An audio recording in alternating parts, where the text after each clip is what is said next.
अस्सलाम वालेकुम जी, welcome back to my channel. कैसे हैं आप सब लोग? उम्मीद है आप लोग खैरियत से होंगे।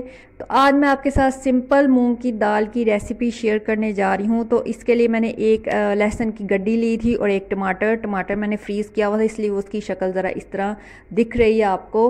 और एक कप मैंने मूंग की दाल ली थी, उसको मैंने 20 मिनट भिगो के रखा था। तो अब मैंने इन सारी चीज़ों को प्रेशर में डाल दिया है। तो एक कप हमारी मूंग की दाल थी, तो उसके लिए हमने 4 कप पानी अब इसमें ऐड किया है।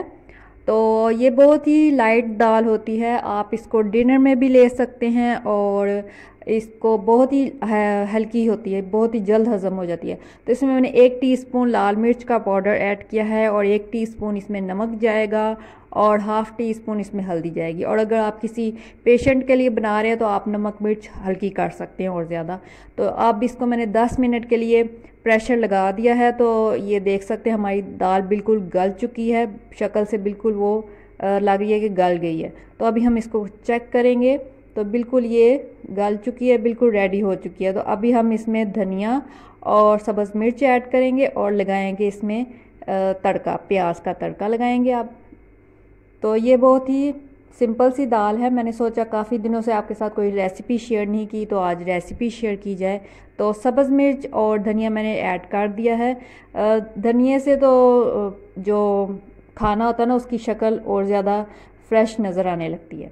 तो आप देख सकते हैं हमारी दाल रेडी है। तो अभी हम इसमें तड़का लगाएंगे। तड़के के लिए हमने जी 1 प्याज लिया है और थोड़ा सा अदरक लिया है चॉप करके, और इसमें हम ज़ीरा भी ऐड कर देंगे तड़के में। प्याज के साथ ही थोड़ा सा मैंने ज़ीरा भी ऐड कर दिया था, आप चाहें तो ज़ीरा ना ऐड करें। तो ये मैंने सिंपल सी दाल आपके साथ शेयर की थी, आई होप आपको अच्छी लगेगी। तो आप इसको राइस के साथ भी ले सकते हैं या चपाती के साथ भी ले सकते हैं।